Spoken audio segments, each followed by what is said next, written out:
Islamic calendar के मुताबिक नए साल की शुरुआत मुहर्रम के महीने से होती है। सिया मुसलमानों के लिए ये महीना बेहद गम भरा होता है।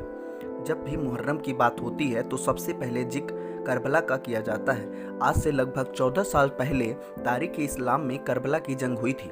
ये जंग जुल्म के खिलाफ इंसाफ के लिए लड़ी गई थी। इस जंग में पैगंबर मोहम्मद के नवासे इमाम हुसैन और उनके 72 साथी शहीद हो गए थे। इसलिए कहा जाता है हर करबला के बाद इस्लाम जिंदा होता है। इस्लाम की जहाँ से शुरुआत हुई, मदीना से कुछ दूरी पर मुआविका नामक शासक का दौर था। मुआविका के इंतकाल के बाद शाही वारिस के रूप में उनके बेटे यजीद को शाही गद्दी पर बैठने का मौका मिला। लोगों के दिलों में बादशाह यजीद का इतना खौफ था कि लोग यजीद के नाम से ही कांप उठते थे। पैगंबर मोहम्मद की वफात के बाद यजीद इस्लाम को अपने तरीके से चलाना चाहता था, जिसके लिए यजीद ने पैगंबर मोहम्मद के नवासे इमाम हुसैन को उसके मुताबिक चलने को कहा और खुद को उनके खलीफे के रूप में स्वीकार करने के लिए कहा। यजीद को लगता था कि अगर इमाम हुसैन उसे अपना खलीफा मान लेंगे तो इस्लाम और इस्लाम के मानने वालों पर वह राज कर सकेगा। हुसैन को यह बिल्कुल मंजूर नहीं था और हुसैन ने यजीद को अपना खलीफा मानने से इनकार कर दिया। यजीद से हुसैन का इनकार करना सहन नहीं हुआ और वह हुसैन को खत्म करने की साजिश करने लगा। यजीद की बात न मानने के साथ ही हुसैन ने अपने नाना पैगंबर मोहम्मद का शहर मदीना छोड़ने का भी फैसला किया। मुहर्रम की दूसरी तारीख को जब हुसैन करबला पहुंचे तो उस समय उनके साथ एक छोटा सा लश्कर था, जिसमें औरतों से लेकर छोटे बच्चों तक कुल मिलाकर 72 लोग शामिल थे। इसी दौरान करबला के पास यजीद ने इमाम हुसैन के काफिले को घेर लिया और खुद को खलीफा मानने के लिए उन्हें मजबूर किया, लेकिन हुसैन ने यजीद को खलीफा मानने से इनकार कर दिया।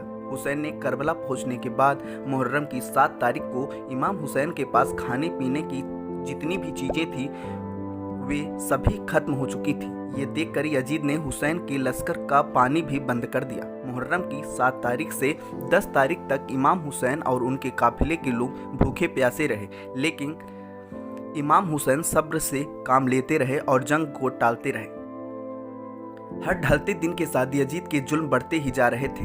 ये देखने के बाद इमाम हुसैन ने अपने काफिले में मौजूद लोगों को वहां से चले जाने के लिए कहा, लेकिन कोई भी हुसैन को छोड़कर वहां से नहीं गया। मुहर्रम की 10 तारीख को यजीद की फौज ने हुसैन को उनके साथियों पर हमला कर दिया। यजीद बहुत ताकतवर था। यजीद के पास हथियार, खंजर, तलवारें थी, जबकि हुसैन के काफिले में सिर्फ 72 लोग ही थे। इसी जंग के दौरान मुहर्रम की 10 तारीख को यजीद की खौफ ने इमाम हुसैन और उनके साथियों को बड़ी बेरहमी से कत्ल कर दिया। उसमें हुसैन के 6 महीने के बेटे अली असगर, 18 साल की अली अकबर और 7 साल के उनके भतीजे कासिम हसन के बेटे भी शहीद हो गए। यही वजह है कि मुहर्रम की 10 तारीख सबसे अहम होती है, जिसे रोजे आशुरा कहते हैं।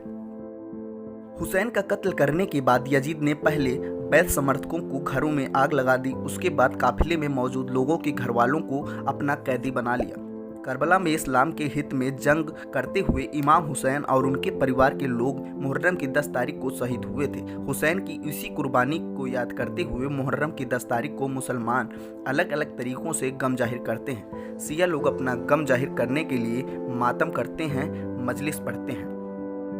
मुहर्रम का चाँद दिखाई देते ही सभी सिया समुदाय के लोग पूरे 2 महीने 8 दिनों तक शोक मनाते हैं। इस दौरान वे लाल, सुर्ख और चमक वाले कपड़े नहीं पहनते हैं। इन दिनों ज़्यादातर काले रंग के ही कपड़े पहनते हैं। मुहर्रम के पूरे महीने सिया मुस्लिम किसी तरह की कोई खुशी नहीं मनाते हैं और न उनके घरों में 2 महीने 8 दिन तक कोई शादियां होती हैं। वे किसी अन्य की शादी या खुशी के किसी मौके पर भी शरीक नहीं होते हैं। सिया महिलाएं और लड़कियां पूरे 2 महीने 8 दिन के लिए सभी श्रृंगार की चीज़ों से दूरी बना लेती हैं।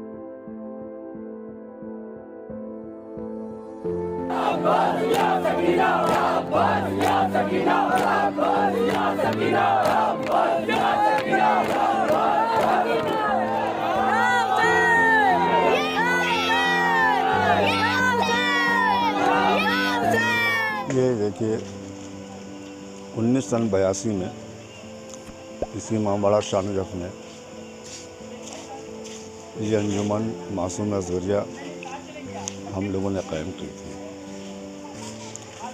और जब से सिलसिला चला आ रहा है और 40 साल हुए, अब की 40 साल हो गए हैं इस अंजुमन को यहाँ पर आकर मातम कराते हैं। और इसमें जनाब मौलाना फरीदुल हसन साहब क़िबला मजलिस पहुँच रहे हैं जी। और माशाअल्लाह से काफ़ी आपने देखा, काफ़ी मजमा और काफ़ी समझिए इसका दूर दूर तक नाम है।